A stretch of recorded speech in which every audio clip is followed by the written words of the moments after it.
Okay. Hi, my name is Graham. And my name is Annette, and we're from Oz Tantra. And Oz Tantra is all about sex, relationships, communicating, intimacy, and really making the most out of your relationship.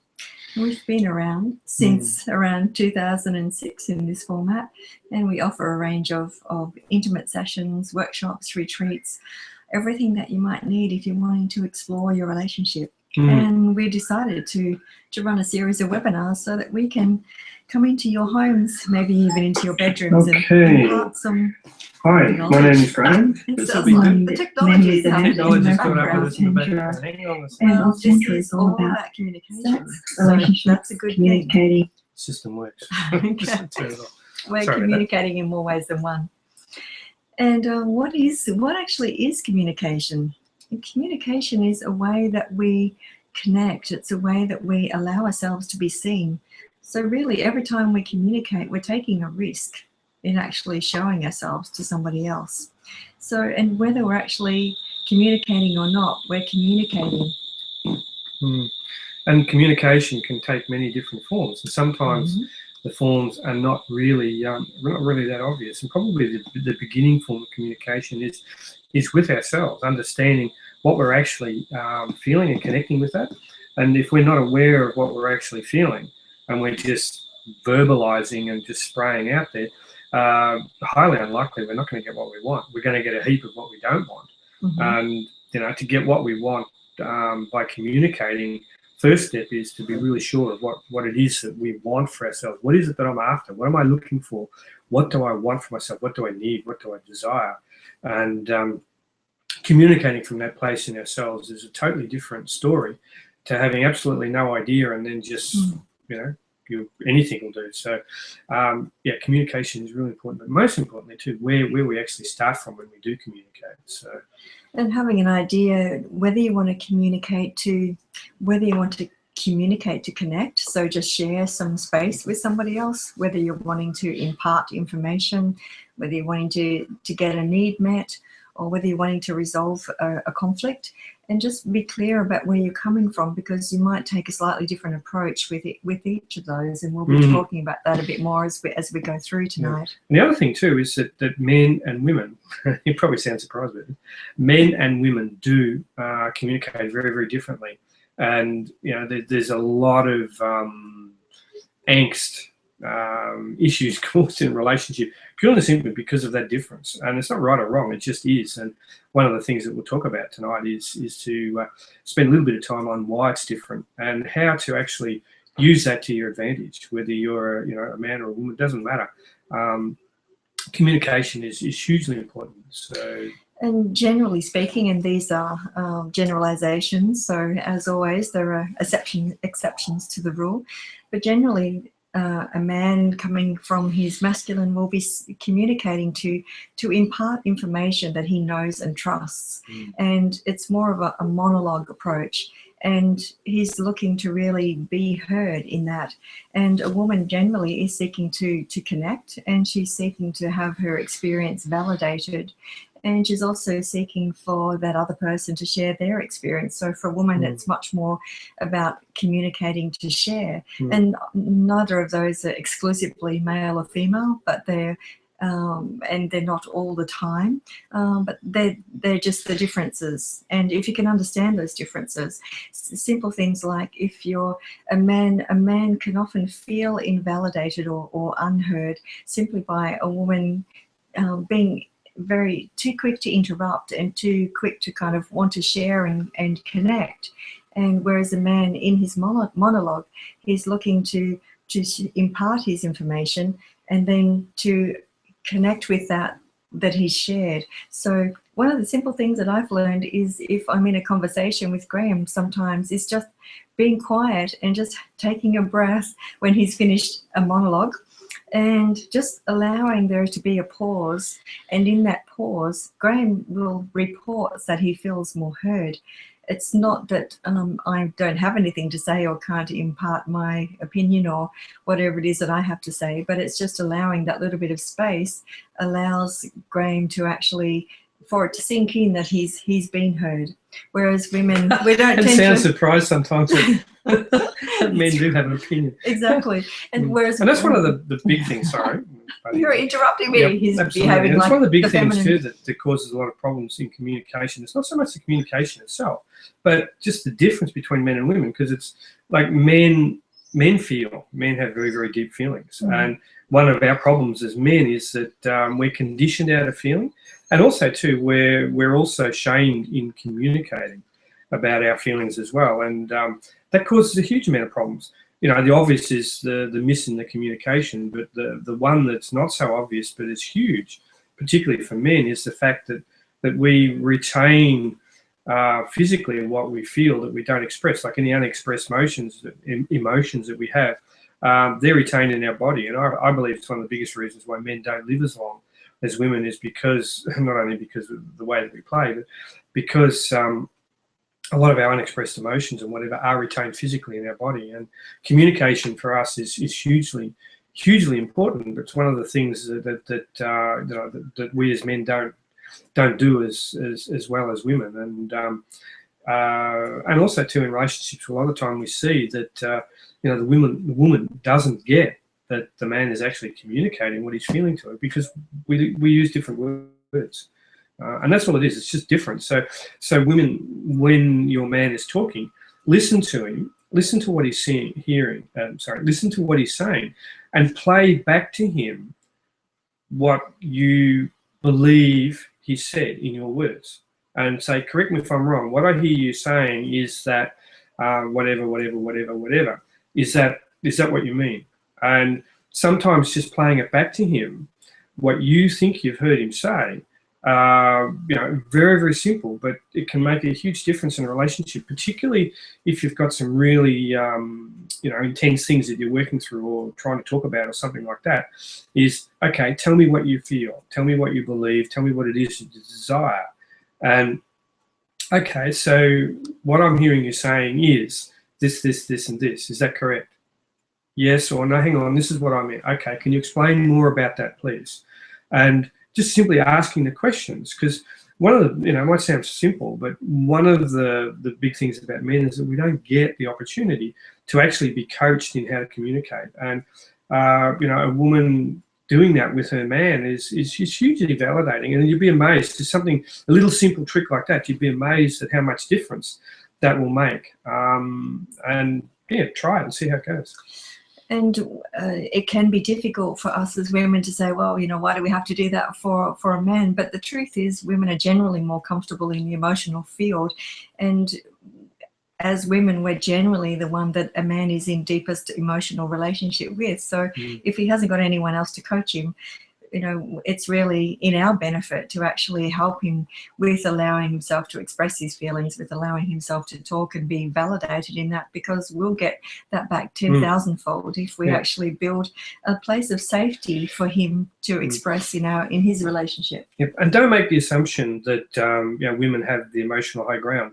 Why not? It's true. Don't make that assumption, because it's not true, actually.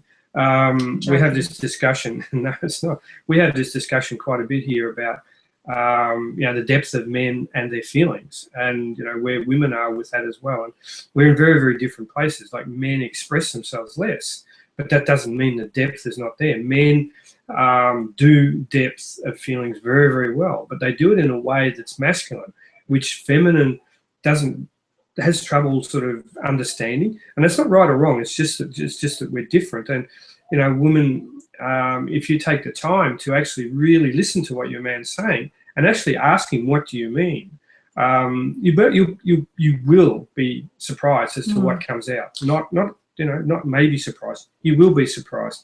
And the flip side of that for men with women is when our woman is talking to us and having a bit of an emotional outpouring. Our first response is to get the toolbox out and the text screw gun and try and fix it. And all she wants to do is just vent, just blur and get it out. And if that's the case, just sit present, listen. Okay, thank you for sharing.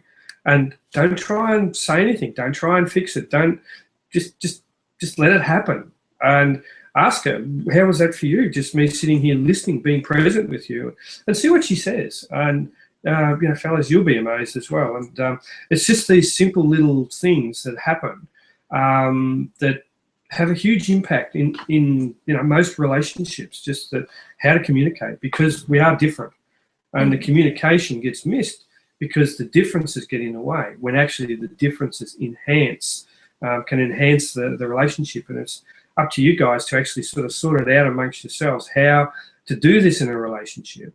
And it is trial and error. And if you do hit a speed bump and you can't get through it, that's what we're here for. Is give us a quick call and we can do a Skype session very, very quickly, very easily, and get results pretty well straight away.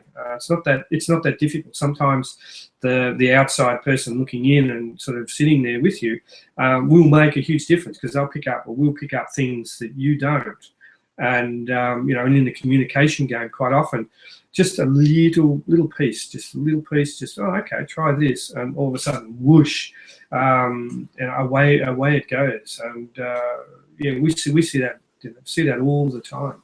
Definitely. And probably the last thing to say about men and their feelings versus women and their feelings is, as women, we tend to feel more overtly, and it's kind of bigger and it's easier to see. Whereas in men, I found that they're feeling, but it's at a more subtle level. Doesn't mean it's not there, it's just more subtle.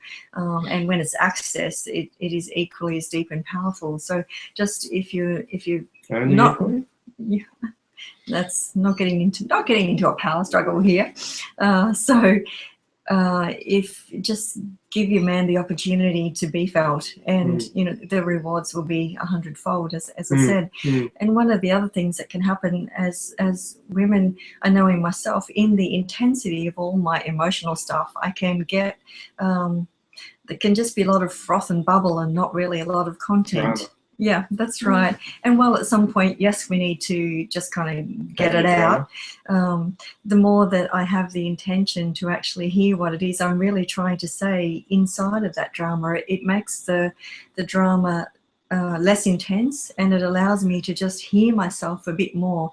So it's just setting an intention to say, what am I really saying in here?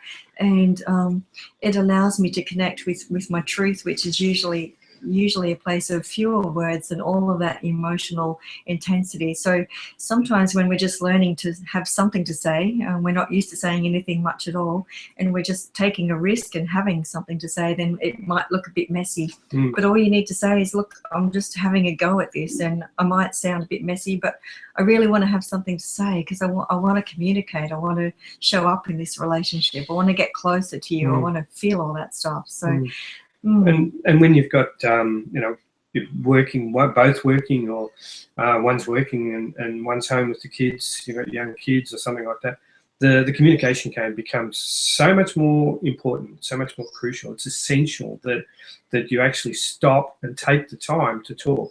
And doesn't have to be a long conversation, just a focused one. Yep. And even just the communication, like during the day, just text backwards and forwards or something like that. It might be just a 2 or 3 word text, or just letting the other person know that you're still in their awareness, that you're thinking about them, and that you're looking forward to coming home for dinner, or you might have something planned or whatever. But most importantly is just keep the game alive by communicating. Another way of doing that can be when you get home and see each other, or first thing in the day, is just to stand opposite each other or sit opposite each other and be really direct, face to face, eye contact, and say something to each other that's honoring, or a compliment to the other person, just in that space. Or just don't even have to say anything, but just stand in front of each other, maybe hold hands, or just lean against each other and just look into each other's eyes and just take a couple of breaths and just validate that connection that you have. A few minutes, a few moments can make a difference. Yeah, just that connection, particularly, men, if you've been away working all day and you come home at night and you want to get out of work mode into home mode or something like that. Connecting with your partner, and maybe the kids, give them all a hug and say hi and all that sort of stuff, and just say, okay, I need 10 minutes to get out of work into home, whether you're go out in the garden, the shed, or sit down and read the paper, or whatever it is you do, is to say, okay, I need to do this for 10 minutes just to come back home. And, you know, your come back home might be, you know, any of a huge variety of things, you know, going for a walk or a run, or, you know, bathing the kids, doing the homework with the kids, or whatever it is, but something to get you out of work into home and have a routine around that actually works for you. But communicate, that's what you need. That's what you need to do for you. And there's nothing wrong with taking time to, you know, to bridge that gap from work to home, but do it in a way that's real, and that you need to do it for yourself. And if that's something that's important for you, you know, like call it cave time, I suppose, if that's important for you, that you let your partner know. Because when a man goes into a cave, when a man goes into his cave, which is perfectly normal, perfectly natural, and, you know, most men do it, a woman has a tendency to panic a little bit because it's not her way of doing stuff.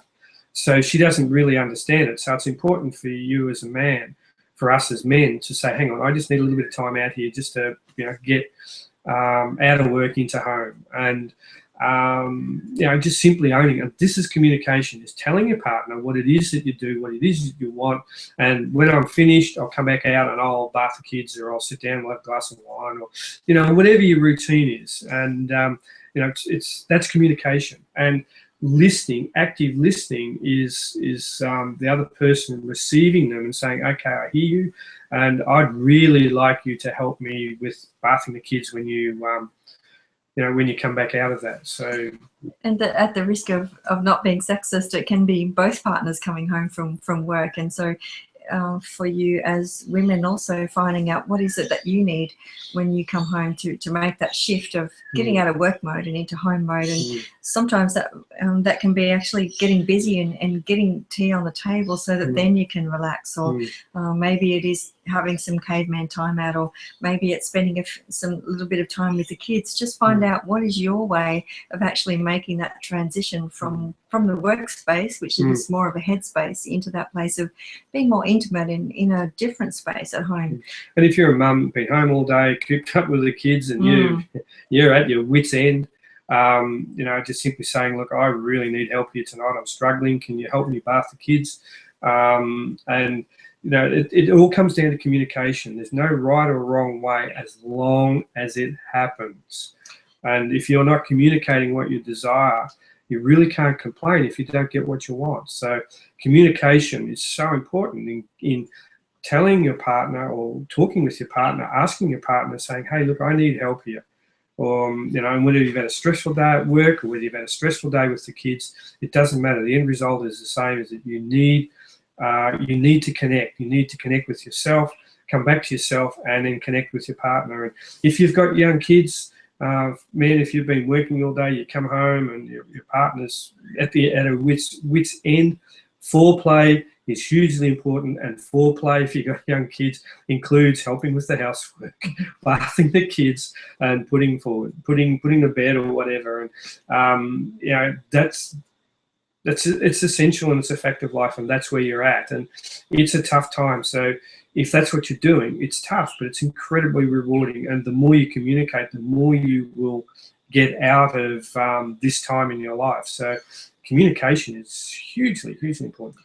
And one of the things about when we have needs or desires is to get clear about communicating them from a place of being open to negotiation. So when you have a need, avoid, if you can, making it a demand, because when we make it a demand, like go and take the rubbish out for me, and it can be a little bit like if the other person you're wanting to do that task for you is involved in something, or they're not quite ready to do that, then your demand gives them nowhere to go except to buckle under and do what it is that you want them to do, which may lead to some resentment, or they get into a fight with you.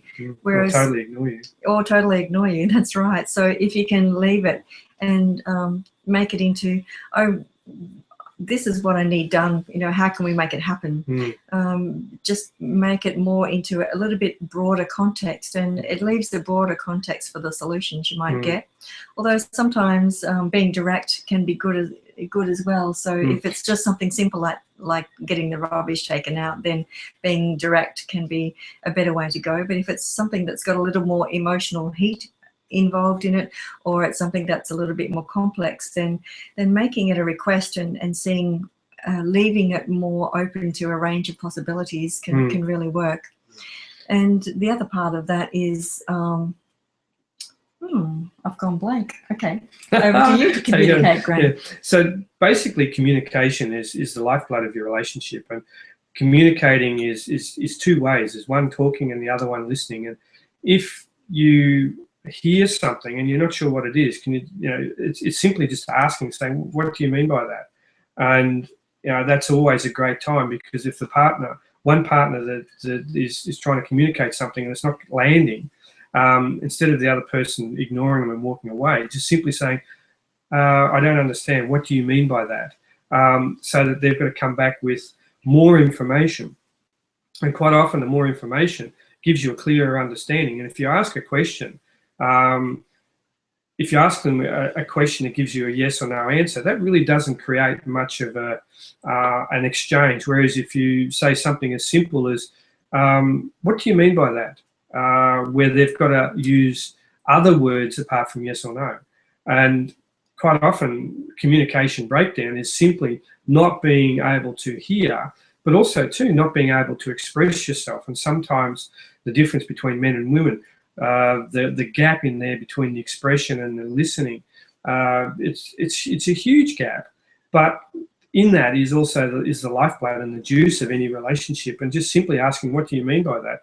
And taking an interest in your partner. I mean, this is the person that you've chosen, so you've already expressed your interest in them and your desire that they're important to you, and there's a lot in there that you're interested in, and showing interest in them by simply saying, what do you mean by that? Tell me more about that. I'd like to hear. Can you say that in another way that doesn't involve fuck you? So, there's a lot, and you can also have a lot of fun with this as well. If you don't take yourself too seriously. Yeah, and it's simply by saying, when you're expressing yourself, is owning what you're saying and simply saying, I feel angry because the garbage bin is still sitting in the side of the shed there and it hasn't gone out. So I'm feeling angry because I know I asked you to do that. Is there a reason why it hasn't been done? And that person there's going, oh, okay, sorry, I bit slack, so they'll go and take it out. But you can imagine the response if you let fly with an almighty spray. You probably get total silence and the garbage bin will sit there. And communication is about getting what you want, and communication is also getting what you want in a positive way. So the better you communicate, obviously, the more chance there is of you getting what you desire, but most importantly, getting it in a way that actually really does mean something for you. So, and we see a lot of couples where the communication breaks down purely and simply because they haven't taken the time to actually express themselves. But even most importantly is that they haven't taken the time to actually even listen to themselves. And a lot of the work that we do with couples, sometimes this is all it takes. It's just communicating in a better way that reflects what the person is desiring, but also is reflecting in a way where the actual other partner can actually hear them as well. So it sounds simple, but it has a huge impact. It's really about taking the time to step back a little as you're communicating and just listening to yourself and seeing, where is it that I'm coming from? How am I communicating? Am I communicating from my heart? Am I communicating from my wounded child? Am I repeating myself? Am I pushing the other person away with my energy? Am I in a victim mode, and that victim energy is right out the front, and that other person can't even hear me because all they can see is the wall of my angry victim energy coming at them. So just taking a step back and asking yourself, where am I coming from? It can be amazing what you learn about yourself and how you're actually communicating. And that really brings us to the other place that we wanted to cover tonight is briefly is that place where you start to go into the same old pattern. You just have this trigger that keeps triggering you over and over and over. The faithful chestnut. Exactly right. Which comes up when you can be anything from who didn't change the kitty litter to the cap off the toothpaste. That's right. Or I haven't been away on a holiday for 10 years and you don't care about me. Or, you know, it can be a range of places, but you know, both of you know, as soon as you get into that conversation and the emotional energy is right up there, that you're back into this place of the trigger.